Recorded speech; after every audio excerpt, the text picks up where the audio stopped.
My name's Greg, and I'm a recovered alcoholic. By the grace of a loving and gracious God, I have not had the compulsion to have a drink since May 20th of 2007, and for that, I'm eternally grateful.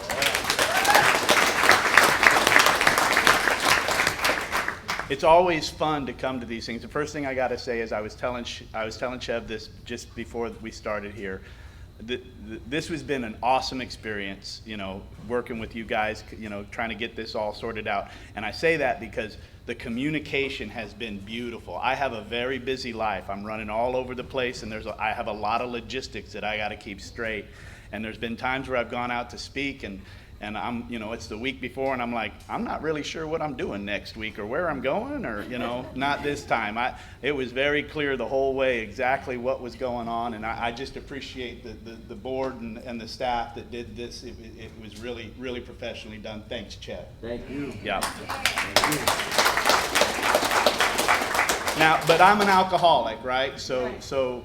I've got my home group, which is Ingram Solutions out there in Ingram, Texas. We meet at a club called The Outpost. If you're ever in that area in Kerrville, please stop by because we're the best AA group that's ever been created. You know how that goes, right? So I got a little story here. There was an alcoholic one time, and he got sunk on shipwrecked, sunk, and he found a desert island. He was the only survivor. And he was there for 20 years, and finally these people came to rescue him, and when they came to rescue him, they pulled the boat up, and they're thinking, oh, we'll just pick him up and we'll take him back. And he said, no. He says, I've been here 20 years. He said, I've built a whole community here.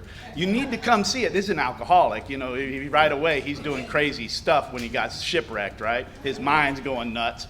And so he's showing them around, and he says, come on, I got a whole town built. So okay, we'd like to get you back, okay. So they go walking with him, and the first building they see, there's this building, and it's a circle and a triangle. Well, none of these people rescuing him are alcoholics. They don't know what that is. And they said, what's wrong with it? What's this building with the circle and the triangle? He said, oh, that's our AA house. That's where I go to meetings. That's where I do my service work, and I ran out of dollars a long time ago, so I just put a shell in the basket, And he goes down and he says, and that over there, that's the hotel, and there's the blacksmith. I've always wanted to have a blacksmith shop, so there's where the blacksmith is. And they get to the end of the street, and there's another building with a circle and a triangle. And the guy says, I thought your AA house, that looks like an AA house. I thought you had one on the other. He says, yeah. He says, that's that AA house on the other side of town. They don't know what the hell they're doing. That's a good one. Yeah, so I guess we all have a little bit of that in us, But, I'm going to share a message that I hope has depth and weight, because frothy emotional appeal did not work for me. I had family that begged me to stop drinking. I had a wife that pleaded with me to stop drinking. I had a daughter who wrote me a letter to tell me to stop drinking. She was 9 years old, and none of that worked. I made all the promises when the children were born. Oh, I'll back off now. None of it worked. None of it. And the last 10 years of my drinking, I drank for 25 years, and I was a blackout drinker from the first drink I had. So I'm going to share my message. I'm going to share what it was like, what happened, and what it's like now. I'm probably going to go a little bit over. I'm just going to warn you that right now. It won't be much, but I'm probably going to go a little bit over. So I had an idyllic life. I mean, my dad was he was an Air Force pilot, and so we moved around the world. I grew up, I lived 3 years in Europe, in Germany, lived all over the country, and finally settled in Austin, Texas when I was in high school. And my parents got divorced, so obviously that was, oh my gosh. And those personal things that happen to you when you're a child, you think that that's a mark that, oh, I'll never get over this. Now I'm just one of those kids now. And in the 70s, I'd look around. Every parent was divorced in the 70s. It was kind of the way they did it back then. And so but it was a good childhood. I was well taken care of, and my mother loved me unconditionally. I lived with my father after the divorce, but my mother loved me unconditionally, when she was in my life. So those early years, she truly taught me what unconditional love was. And still today, both my parents, I'm blessed, both my parents are still alive. And so they've been able to see this whole transition that's occurred in me, went through the pain with me and all that, and has seen what happened on the other side. And I've actually been able to minister to them a little bit, to help them through some of their stuff as they've aged and all of that, which is just the greatest blessing of my life, to be of service to my own family, the people who truly love me. That's the greatest blessing of my life today. But it all started, I was 13 years old, and was hanging out with a couple of brothers. I won't use their names because I haven't ever talked to them since then, and it's been a lot of years, and they didn't give me permission. So we'll just call them Bill and Bob. But they were brothers, and we would get into mischief. We would, my mom lived in an apartment, and they were friends that were at my mom's place. I lived at my dad's, but I'd go see my mom, and they were those guys. And she lived in an apartment building, and there was an apartment complex, and then another apartment complex, and then another apartment complex. So in the middle of the night, me and Bill and Bob, we'd go running around all the swimming pools, through all the complexes in the middle of the night. And we'd do stuff like throw the lawn furniture in the pool, and all the stuff that 13-year-old kids might do. And one night, Bill had a $20 bill, and he said, "Hey, let's go get some alcohol." And so we went down to the liquor store and found the right guy the first time. Hey, here's $20.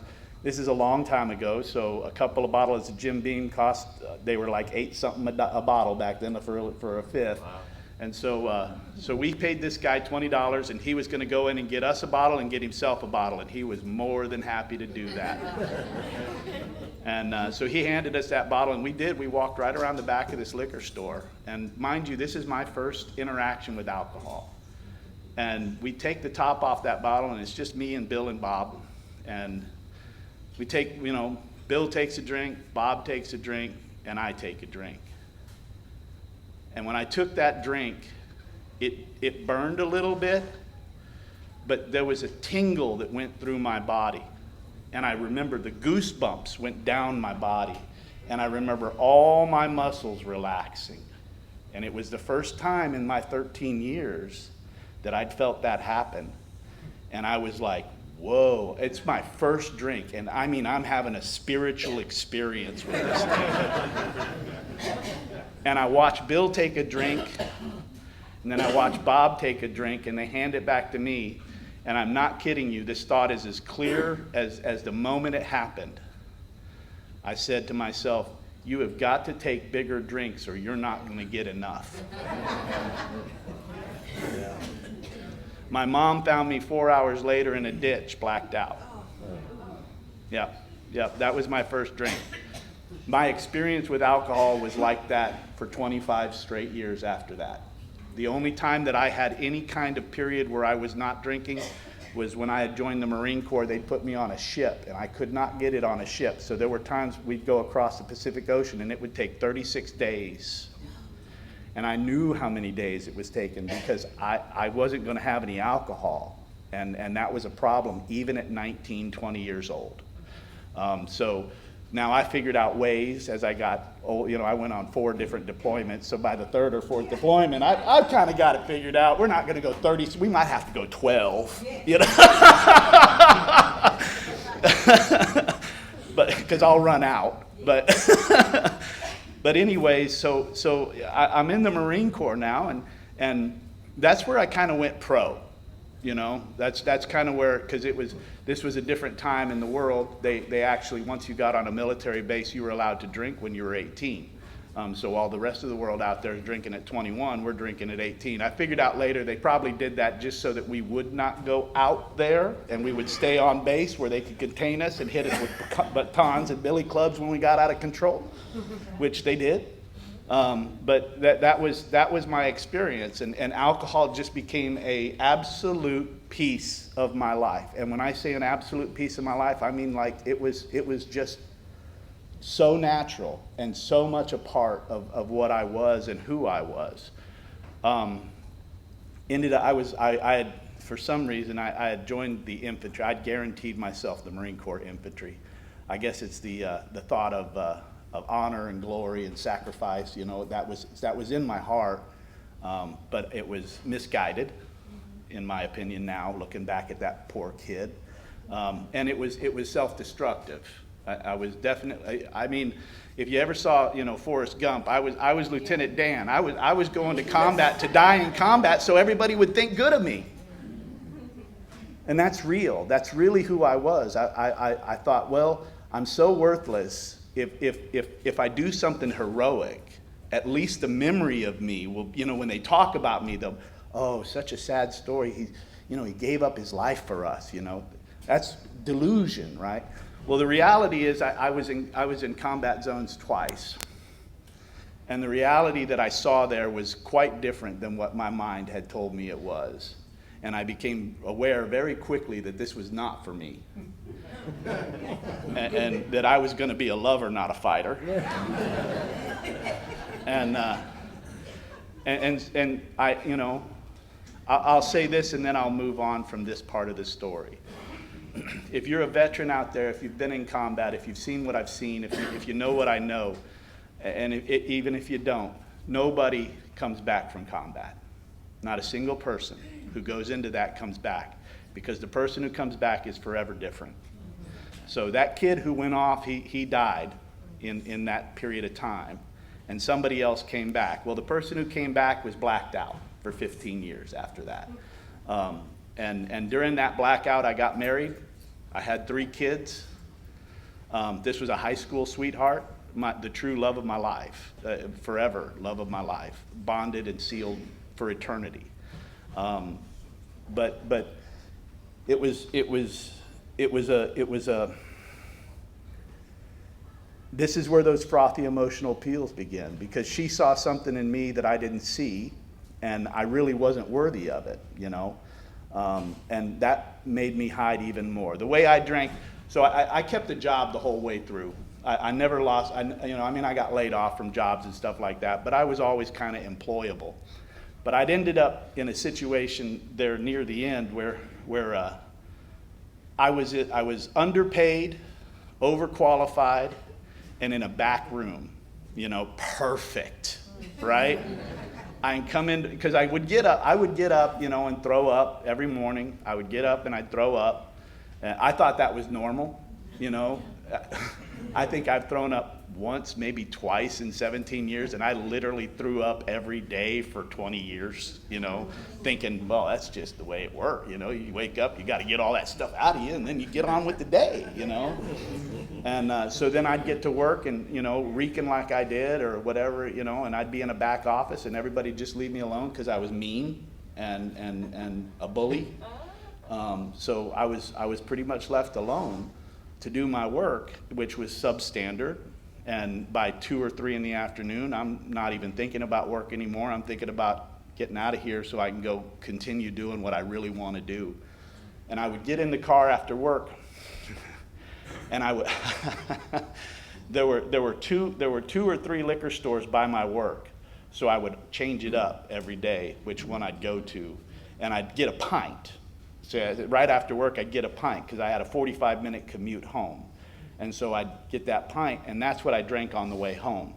And then when I got to my neighborhood, there was another 3 or 4 liquor stores, and I'd mix that up, and that's where I'd get the 5th for the night, And the way I drank, I remember those last few years. It all happened, guys. I had the foreclosure. I couldn't pay my bills. My wife, bless her heart, she's not good with math, and she was having to take over all the banking and all that because I wasn't capable, and I would steal the money. And it was a constant battle with her. Bills are due, and I'm taking $200 out of the account, and there's $14 left, and we got to pay the electric bill. And that's just the way I was. I wasn't trying to harm anybody. I couldn't help it. I couldn't help it. I knew I didn't want to do it, but I did it anyways.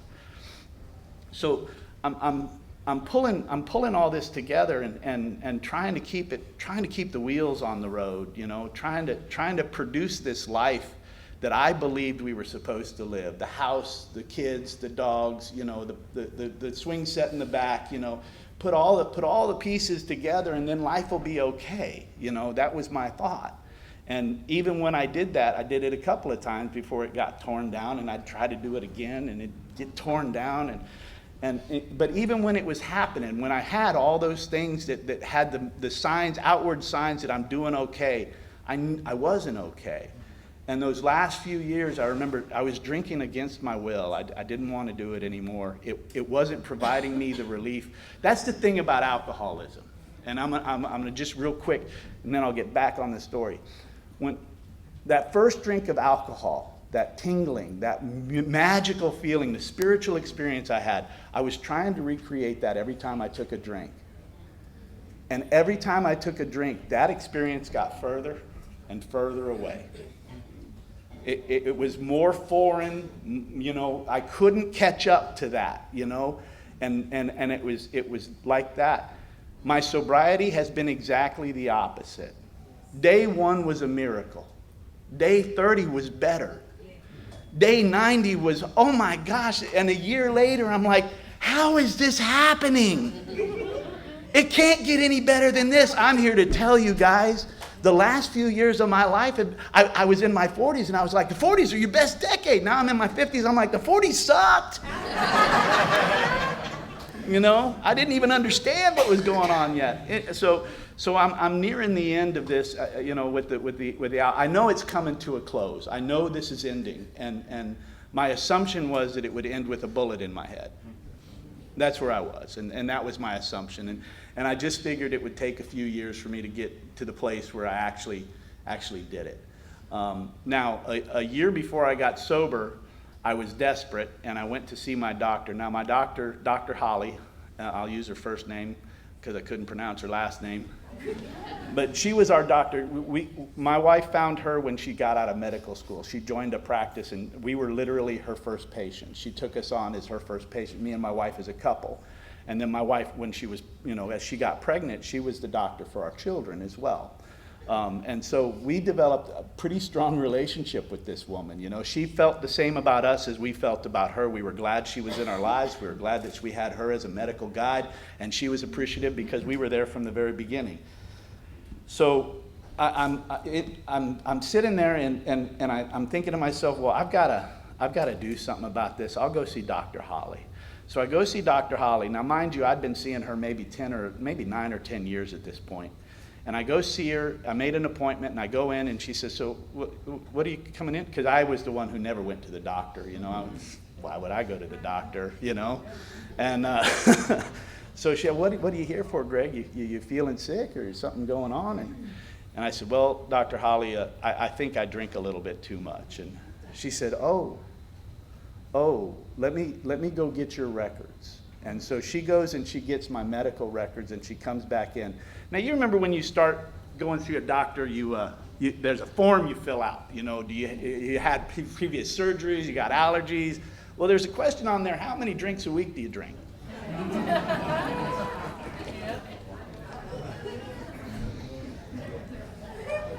What's the right answer to that question? Two? Is it 2? Are you guys medical professionals? Is that the real? Is that it? Because 2. Yeah, no, I didn't know that. And there was a box that said 12 to 14, and it wasn't at the far end of the boxes, right? So I was like, oh, that's kind of high, but it's middle still, so I'll choose that one, 12 to 14. And this was 9 years earlier. I didn't remember that question. I'm sitting in there waiting for her to come back with my medical records for her to tell me, oh, no, yeah, you're fine. You just need a pill, and then you'll be okay. And I'm waiting for that, and she comes back in, and she was a jokester. She was wise, and she kind of probably already understood really what was going on. And she comes back in the room, and she says, look, you do drink a lot. She says, 12 to 14 a week, that's a lot. I'm drinking a pint every day on the commute home to get to the 5th, right? That's what I'm doing. And so I slowed her down and got honest. I was in a moment of clarity, and I got honest, and I told her exactly how much I was drinking. And she immediately told me, you need to separate from the alcohol, and you need to go to a treatment center. And she handed me a brochure for a treatment center in Kerrville, Texas. This is in Round Rock. I'm in Round Rock, Texas. And she handed me a brochure for a treatment center in Kerrville, Texas called La Hacienda. And I looked at that, and she said, yeah, it's 30 days long. And I looked at her and I said, 30 days? No! I got a job. I've got a family. I got a life. And I looked at her and I said, you know what I need? I need sleeping pills. I said it. I said, I need sleeping pills because I'm going to stop drinking, and I need something to sleep, because drinking, I don't know how to drink not blacked out, or I don't know how to sleep not blacked out, And she kind of smiled and she said, Greg, I'm not giving you sleeping pills. She said, I'll tell you what, if you're not going to go to treatment, we'll try to do this through the office, and we'll start running tests on you, and you come back weekly and we'll check your progress. Guys, I had every intent that this was going to happen. I really believed that I was now under medical care, and that was what I'd needed, and that now this was going to be over. And I didn't drink for 72 hours. Guys, that was that was amazing. I didn't drink for 72 hours. It had been 15 years that I had gone even more than 15 hours. That was just that it was but I failed, and I was drinking again. And of course, when I went back the next week, she said, "You've been drinking?" Nope. And so she started running the test. She did blood work every week when I saw her, and then she scheduled me for an she scheduled me for an ultrasound. I don't know, man. I was a Marine, and an ultrasound, and I went to the ultrasound office, and you're in the waiting room, and I'm the only guy in there. Every other person in there is 8 months pregnant, And I might not be in the right place. But they go ahead and do the ultrasound, and I kept seeing her every week for 6 weeks. It was 6 weeks. And in the 6th week, she came into the office. I was sitting. I'd gotten through the waiting room, and I was back in the little room back there, sitting on the chair or the table with the paper on it. And she walked in, and she literally walked in the door, slammed the door, and threw her clipboard across the room. And she said, "I never want to see you again." And I said, "What?" And she said, "Let me lay this out for you." She said, "I've got all your tests. Your liver function is down to 65%. She said, "Your skin is mottled. It's blotchy. It doesn't even look healthy." She said, "You're drinking. I'm doing your blood work every week. I know you're lying to me." Okay? And she said, "I love your family, and I'm not going to watch this. I'm firing you, and I never want to see you in my office again." Bitch!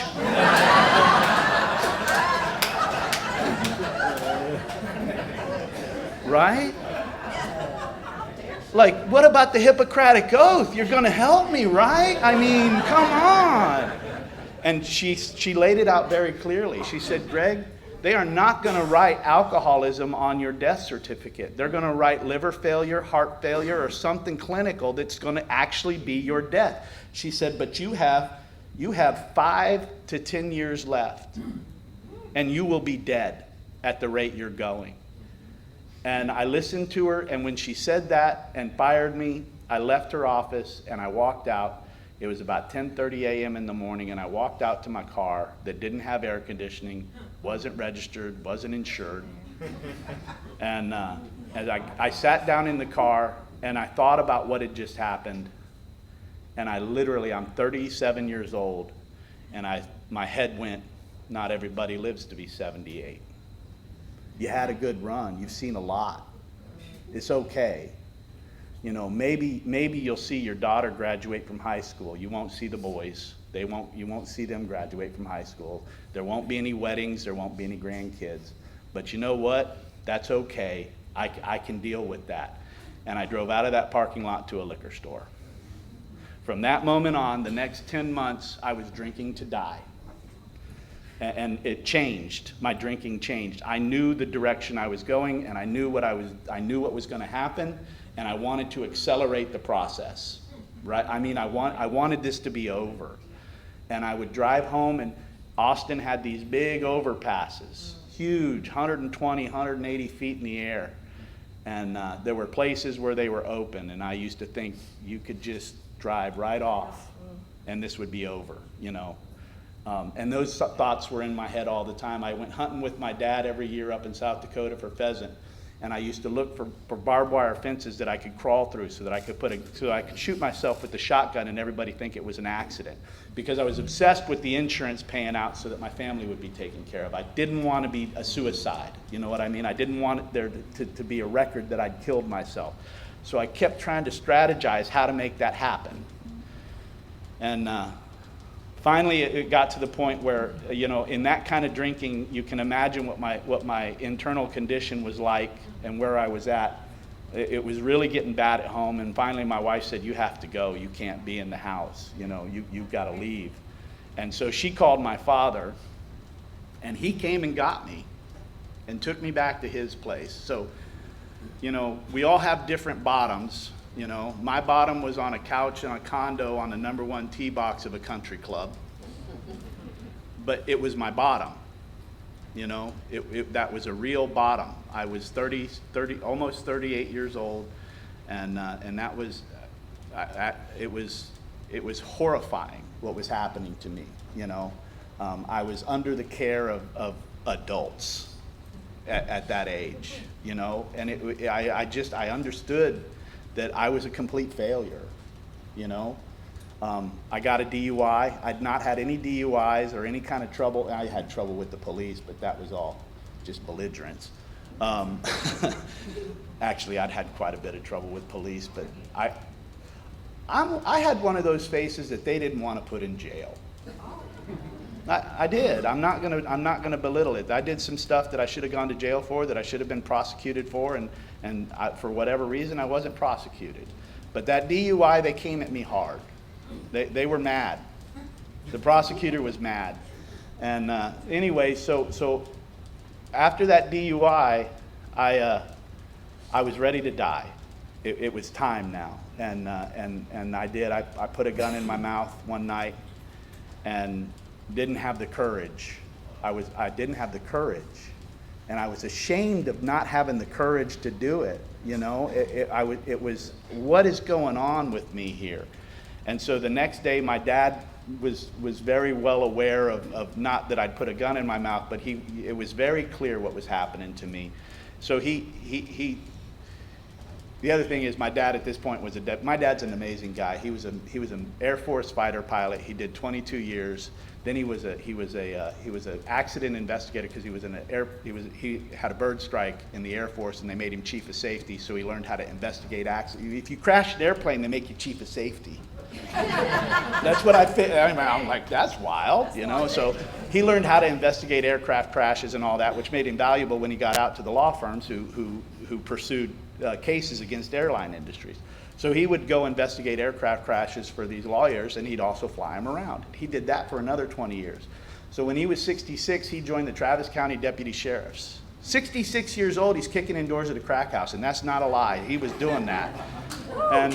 And so he was a deputy sheriff when I got the DUI. Well, in Texas, when you get a DUI, they yank your license for 6 months no matter what. It's gone, right? So I'm sleeping on his couch. I got a job I got to go to. He's a deputy sheriff. He knows I don't have a license. He's driving me to work every morning. You know, and so he's well aware of my condition and where I'm at. And he came in on May 19th, and he said, "You can't stay here anymore. I can't watch this." And so on May 20th, 2007, I went to Shoal Creek Hospital in Austin, Texas. That's not La Hacienda. I should have taken the deal 10 months earlier. They had a ropes course and a nice cafe and all of that. And I actually ended up living just a few miles away from La Hacienda a few years later. And I'm like, damn, I should have come here, man. This is nice. No, I didn't. I went to a 5-story building in downtown Austin, Texas, and It's a great story. I truly, guys, I had not had any experience with AA, but I was having an extreme first step experience that was real and tangible. I did not care if I woke up the next day. There was no color in the world. There was no love in my heart. There was no taste in the food. Tomorrow was going to look just like today, and it wasn't worth it anymore. It just wasn't. And so I was at that place where it was perfect. And I walked into Shoal Creek, and I'll never forget it. A security guard looked like an NFL linebacker. You know, he was bulked out and big, and probably about 6'4". And I walked up to the table, and he said, "Can I help you?" And I said, "Yeah, I need to check in." And he looked at me. Most people go into those places in handcuffs with the police, right? And he looked at me and he said, "That's not how this works." And I said, he says, "You need to be referred, or there needs to be, you have to have an appointment, you can't just walk in here, And I looked at him and I said, "You have to let me in, because I don't know if I'll ever have the courage to walk back through this door again." And he took one look at me, and God happened. And he said, "Sit down right there in that chair." And 10 minutes later, he said, "All right."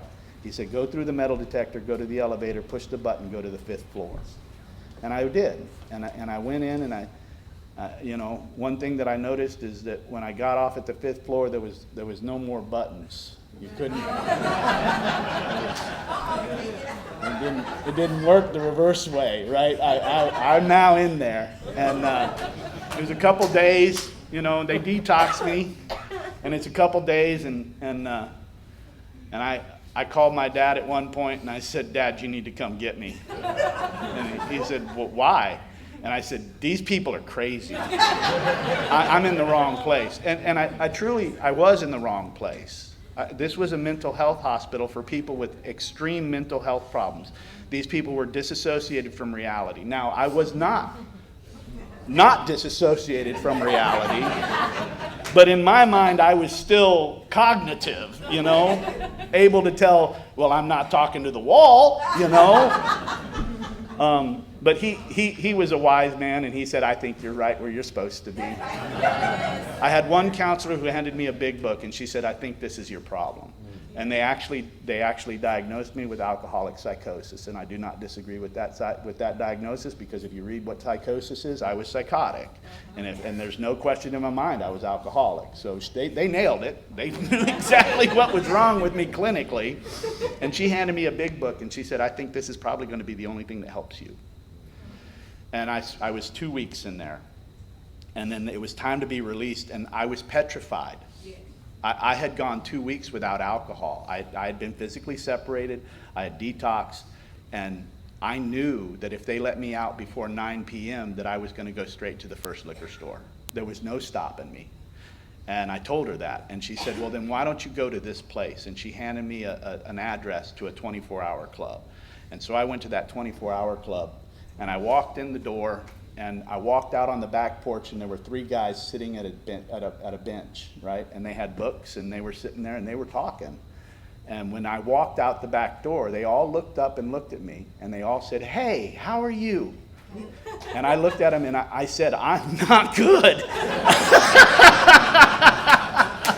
I'm probably the worst I've ever been right now, And it was God. They were waiting for me, and they were there to catch me, and they were the right guys because they had the books in front of them.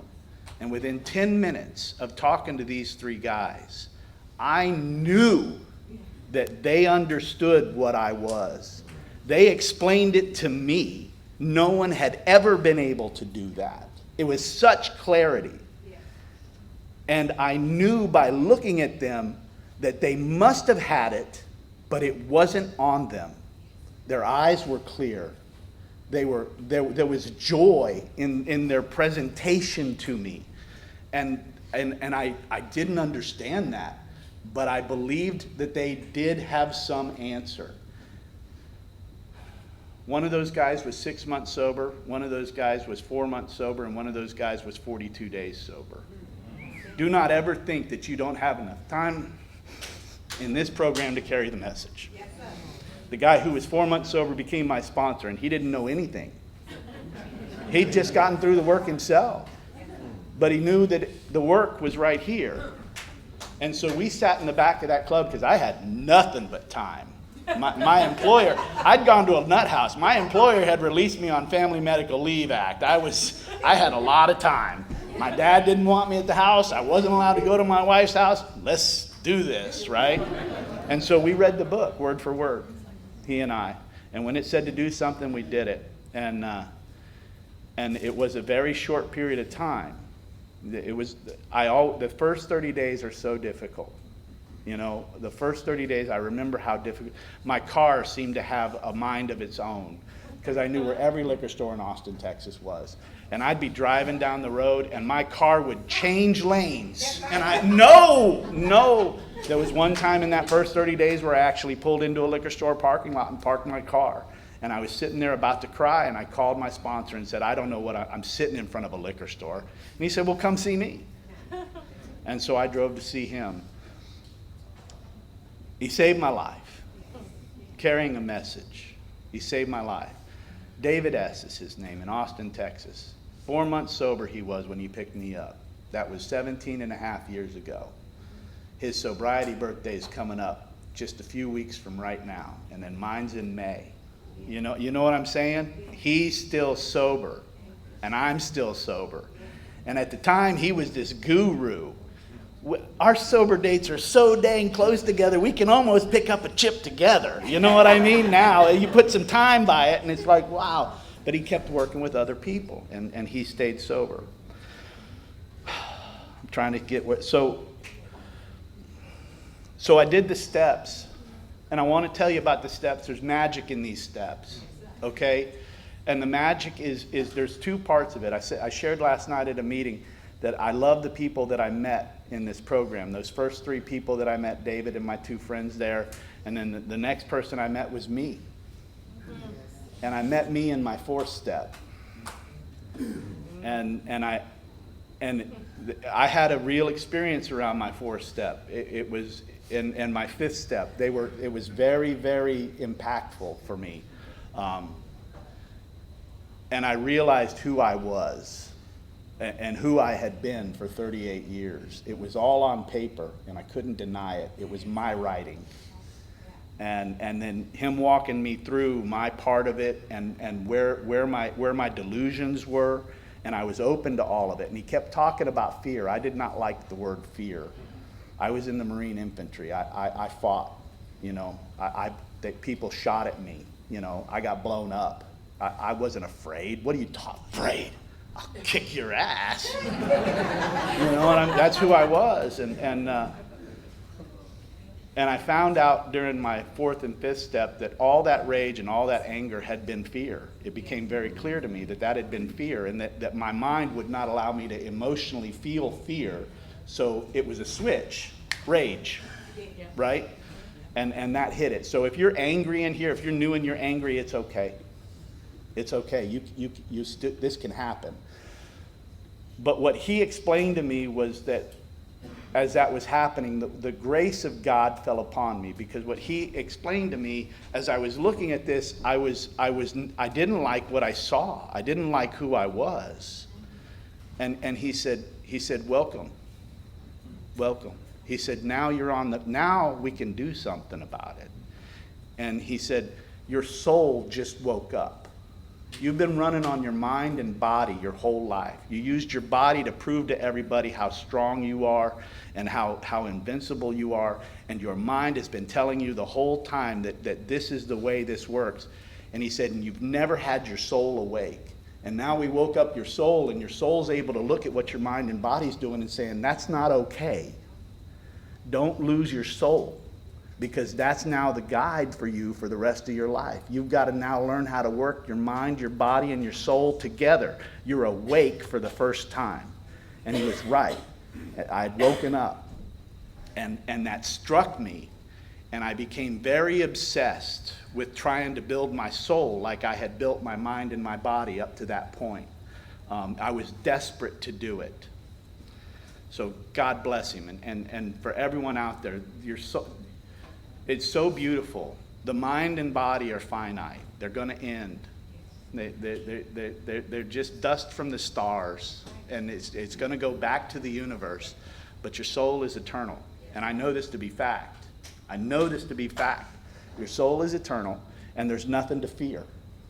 There's nothing to fear. It's a natural process. It's like a baby being born. I'm sure a baby in a womb doesn't want to go out of the womb. What's out there?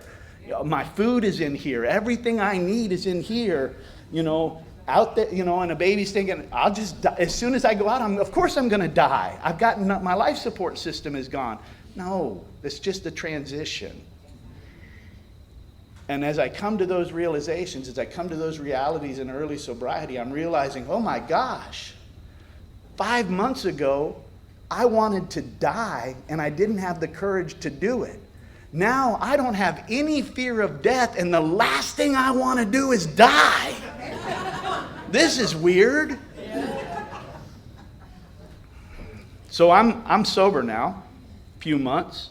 I'm separated from my wife. I'm still living on my dad's couch. He's very happy about what's happening.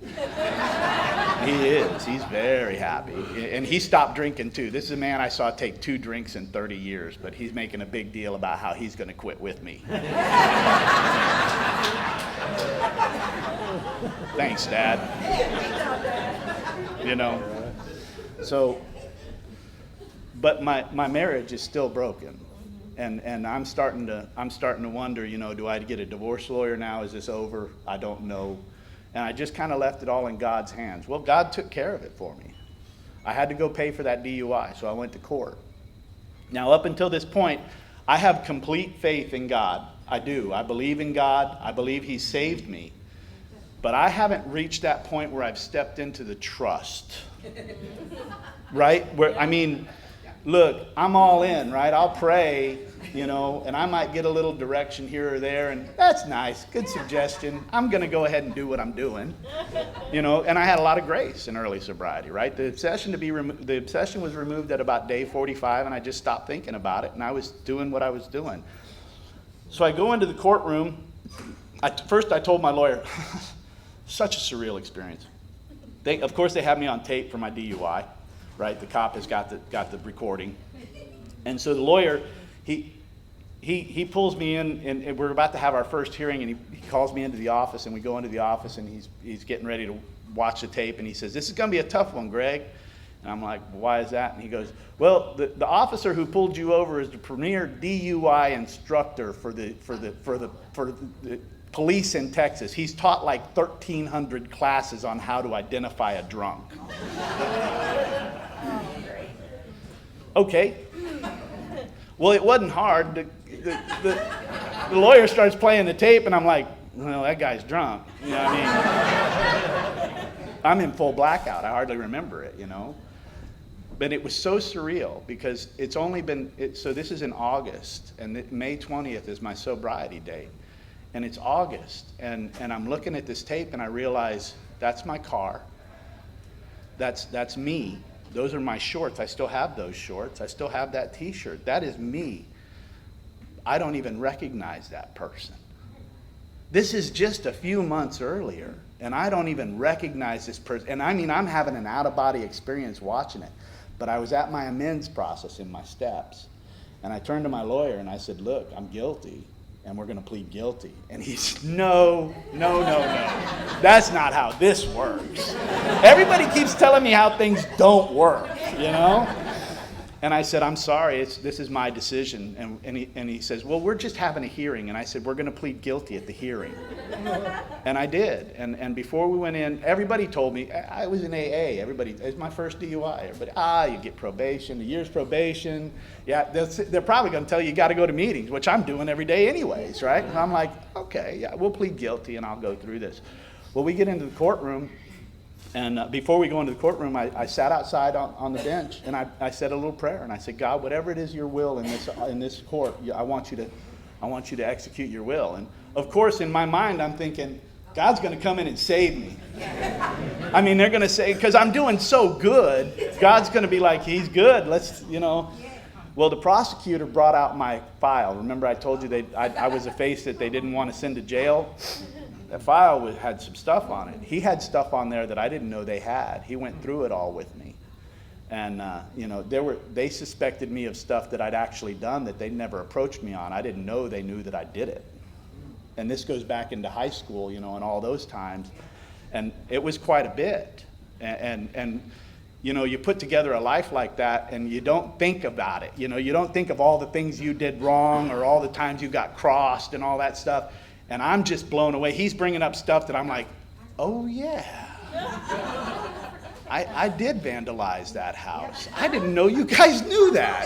How did you figure that out? I mean, it was in my neighborhood, but, well, you were the only 16-year-old in the neighborhood, kid. We figured it had probably, Anyway, so he had all this stuff on me, and he said, Greg, we do two things in here. He says, we want to rehabilitate criminals, and we want to punish the guilty. And he said, it looks to me, you're going to AA, you've got your life turned around. I can see that you're doing good here. And he says, so I don't think we need to try to rehabilitate you. He says, but with all this stuff that I've got here, I think we need to punish you. I think you need a lesson. And so he said, I'm recommending 30 days in jail. No. That's what's inside me. I didn't say it out loud, but that's what's inside me. And for a full 10 seconds, I stood there without saying a word. And everything in my body is screaming, no, no, no, no, no. I've already told him I'm about to plead guilty to this. And no, no, no. And just as I was about to turn to my lawyer and say, hey, let's take another plan here, I remembered the prayer that I had just said on the bench. God, whatever it is, your will. And I looked at him and I said, I'll take the deal. Now I thought, now I go into handcuffs and I'm going to jail for 30 days. I really should have gone to La Hacienda. Right? And that's not how it works, right? Because I had a job and all that, so I had to do weekends. Now, jail math is funny. I didn't understand it. I had been in jail for 3 days for my DUI. Well, that counted as 9. They tripled that because it was a holiday weekend. So that counted as 9. And then they asked me to come in on Friday night at 11 p.m., and I did. And so they checked me in at about 11:45. Well, I got Friday. They counted Friday for the 15 minutes that I was back there in jail on Friday. They counted that as a whole day. And then I'd stay all day Saturday. And Sunday at 1 a.m., they'd wake me up and say, hey, you go, And I got Sunday too, so I'm getting 3. And then they're doubling the days because I'm good. I've got good behavior. I didn't get in a fight in the 24 hours I was in jail, right? I'm thinking they got, and I'll be honest, as I'm going into jail, I'm thinking, there's somebody in jail I'm supposed to help. That's why God's sending me to jail. I'm supposed to carry a message. I'm 3 months sober. I'm going to carry this message, and we're going to help some people in jail. Williamson County Jail, just north of Austin, and there was probably 300-400 people in that jail, and I was the only guilty one. Every other one had been framed. Nobody needed any help. I was the only sick one in there, so that wasn't it. I learned 2 things in jail. Go ahead and eat the food and don't change the channel on the TV. That's what I learned. And so I didn't understand any of it. I didn't understand why I had to go to jail. I didn't understand why God did that, why that was his will for me. And I spent 2 weekends in jail. And that was it. They let me, and that was it. And so I'm perplexed. I got no idea what that was just all about. Well, 2 months later, my job that I had taken Family Medical Leave Act from, they fired me. They let me go. And they called it a layoff. There's 140 people in the company, and they laid off 2 of us. Yeah. And even then, I remember thinking, man, what a stupid time to lay me off. Because I'm just starting to hit my stride coming back, and I'm becoming a good employee, but I had already burned that bridge, you know what I mean? So they laid me off, and I got this fantastic offer to go work at a job 100 miles away, and for 30 or 40% more money than I was making at the time. And so I talked to my wife, and I said, would you move to Kerrville with me for this job? Can we try one more time for the kids' sake? Because I was really drawn to my kids. And for the kids' sake, can we give this one more try? And we didn't even like each other at the time. But she agreed for the kids that she would one more try. And so we did. We moved. She moved out to Kerrville. I remember the morning, because the kids were in school, it was the beginning of November, and I was going out to start my job, and they weren't going to come until the Christmas break. So I was going to find a place to live, and going back and forth on the weekends and that kind of thing. And my wife and I still weren't living together. We were separated, not having marital relations or anything like that. And I was driving out that morning. It was like, because it was a 2-hour drive out there, so it's dark, in the Texas Hill Country. I'm leaving the city and I'm going out into the country, so the stars are just amazing. I could see the Milky Way as I'm driving.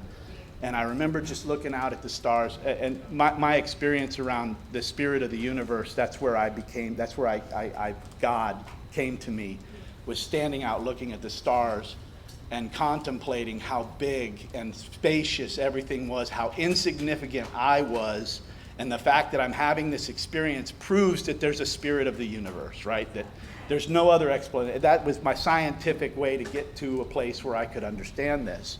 And so I'm looking at these stars, and it dawned on me. If I had been put on a year's probation, Williamson County would not have let me leave their county. Not at 2 months, no way. I was going to sit there and do my probation.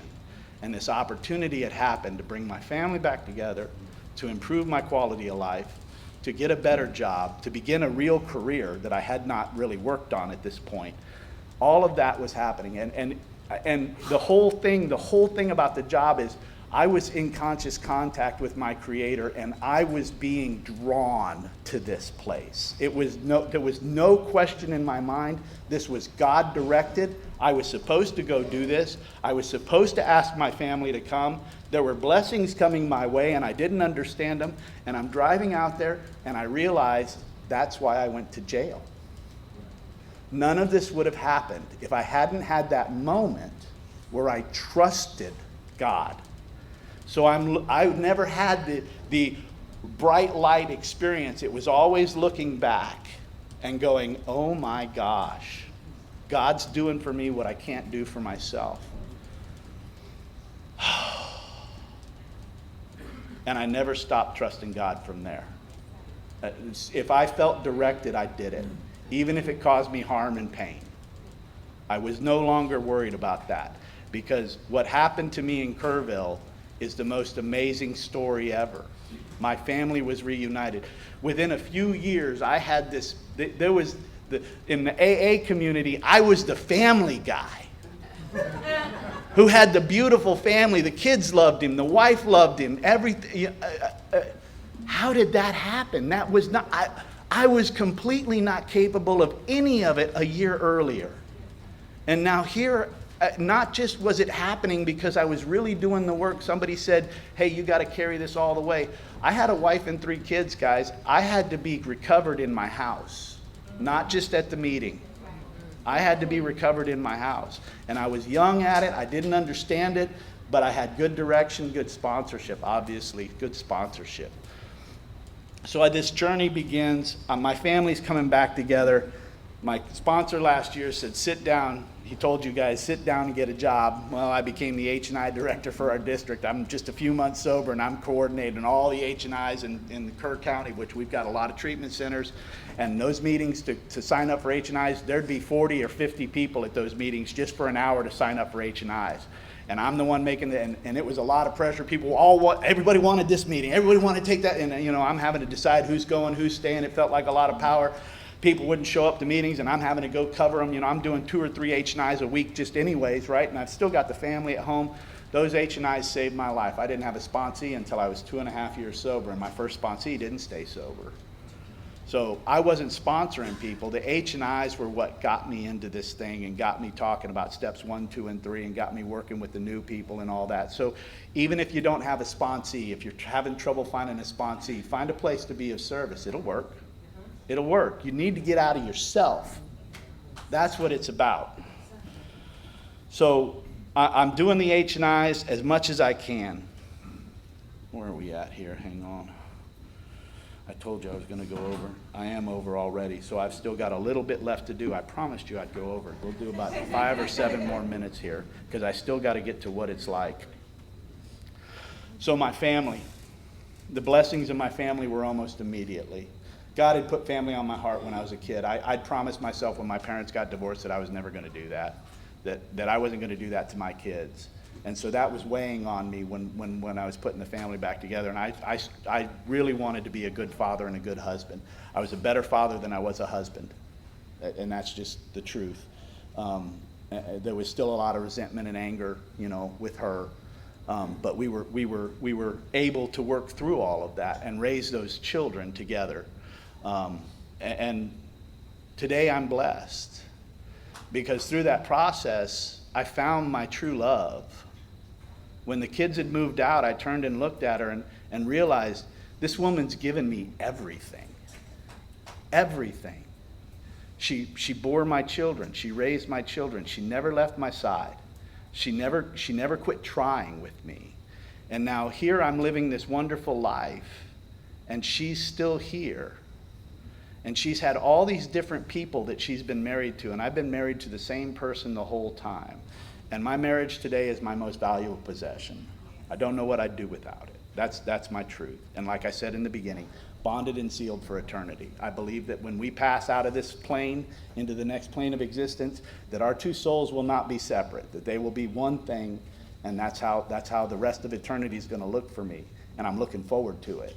I feel separated from her because I haven't seen her in a couple of weeks now. And she's texting me right now. I told her I was speaking at 10. She says, it's 11:02. How'd he do? And not done, babe.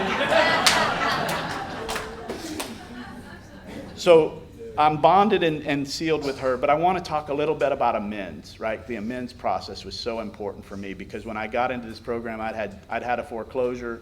I had stopped my relationship with the IRS about 8 years earlier.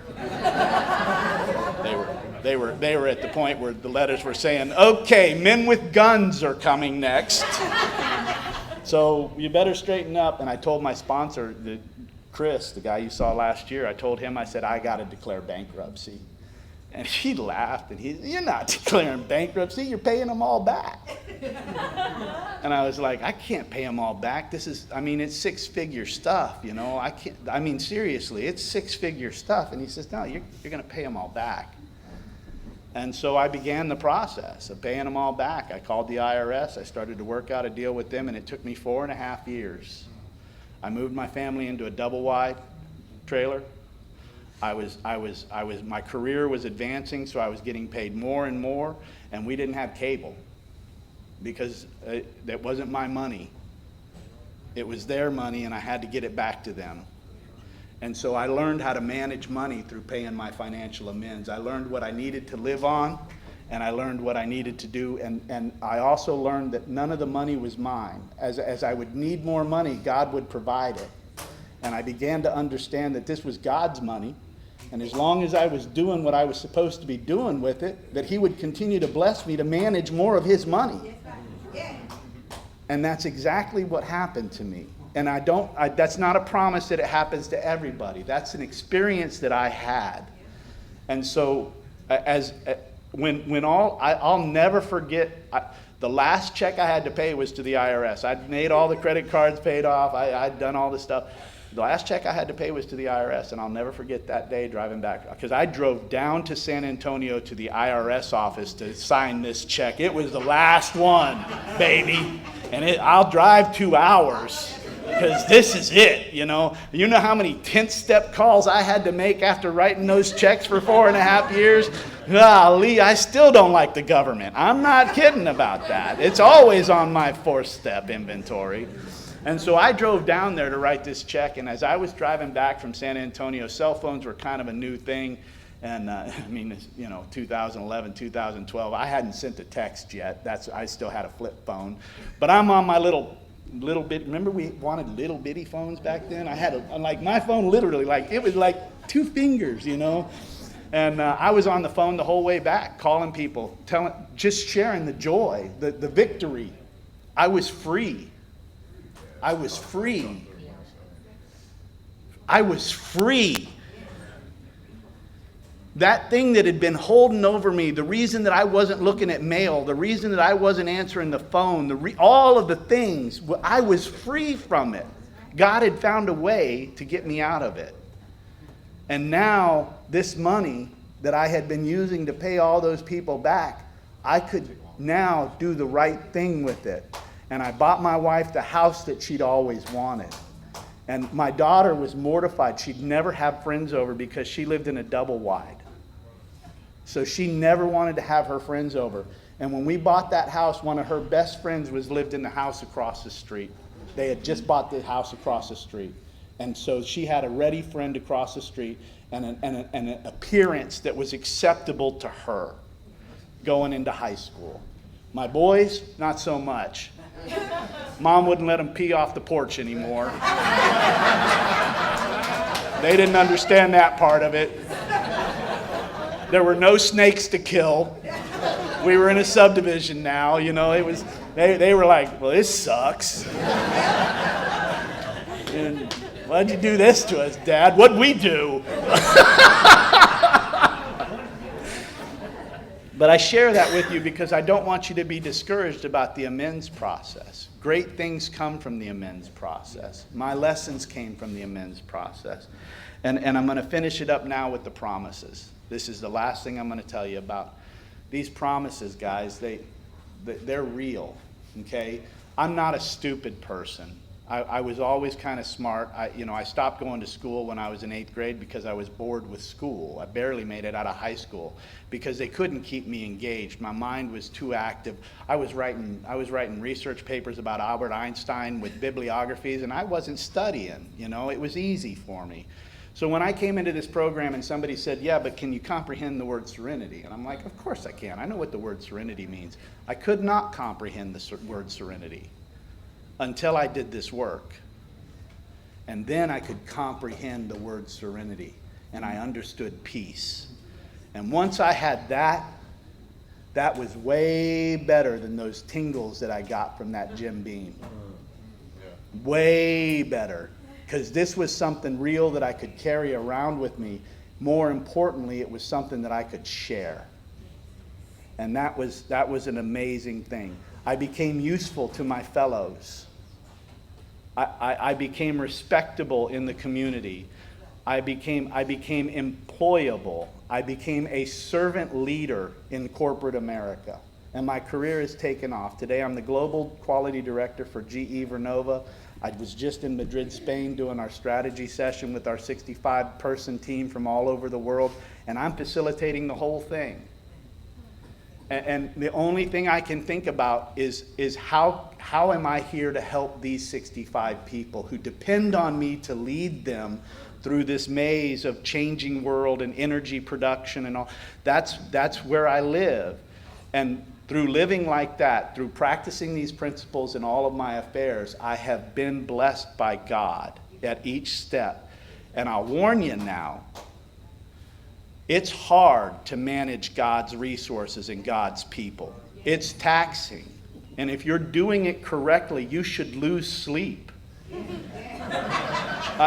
This is just the reality of it. It's serious stuff. These people depend on me for their jobs, for their careers, for direction, for mentorship, and I'm beholden to them. I'm responsible for them as their leader, and each one of them is valuable and important. And so I look at them as humans, as the awake three-part mind, body, and soul. And I know you're not supposed to do that at work, and I don't overtly talk about God at work, but I try to live that servant heart, that atmosphere of service, even in that position. And my leaders above me respect it, and the people who work with me respect it. And that has been another great blessing in my life. So I'm useful to my fellows. How could that be? I wanted to go to war to die so you would think well of me. I was unable to produce a life that I thought was the life you're supposed to live with a house and the dogs. Guess what? I have a house. I have dogs. I have cars. I have everything I need. Everything. There's a gazebo in the backyard. I have everything that I thought you were supposed to have. But you know what? It's real. The house that I got foreclosed on, I hated that house. It felt like a prison. The house I live in that God made right for me, that my wife picked out, it's heaven. It's my sanctuary. If I'm away from it for too long, I start to get edgy. I need to get back to it because that's where my heart is. That's where the soul is. That's where my life is. It's a whole different experience. So guys, come with me. Please come with me. I'm going to read one thing and then I'm getting off of here. Abandon yourself to God as you understand God. Admit your faults to Him and your fellows. Clear away the wreckage of your past. Give freely of what you find and join us. We shall be with you in the fellowship of the Spirit. I will be with you. You join us. You help others. I will always be with you in the fellowship of the Spirit. And you will surely meet some of us as you trudge the road of happy destiny. May God bless and keep you. Yeah.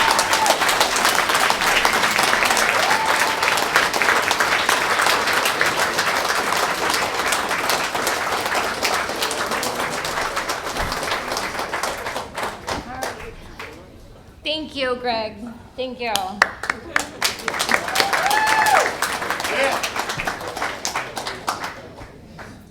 I felt like my higher power spoke to me directly through you with everything you said. Thank you. I've laughed, I've cried. I too got sober at 37, so I was like, that's my dude, you know. I chased the same high, you know, like that same buzz and everything, so it was great. So thanks again. All right, our next speaker will be Miss Doreen from here from Baton Rouge, and she's a member of Al-Anon. Yes, I'm excited to hear it. Yes, I can't wait. We had dinner Thursday together, and I was like, that's my girl, you know? Please, we are serving lunch today. Please join us in the common area at noon. It's gumbo, and we will now close with the Lord's Prayer.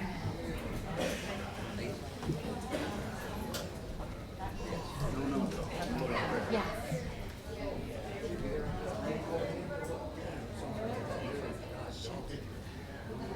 Okay. Our Father, who art in heaven, hallowed be thy name. Thy kingdom come, thy will be done, on earth as it is in heaven. Give us this day our daily bread, and forgive us our trespasses, as we forgive those who trespass against us. And lead us not into temptation, but deliver us from evil. For thine is the kingdom, the power, and the glory, forever and ever.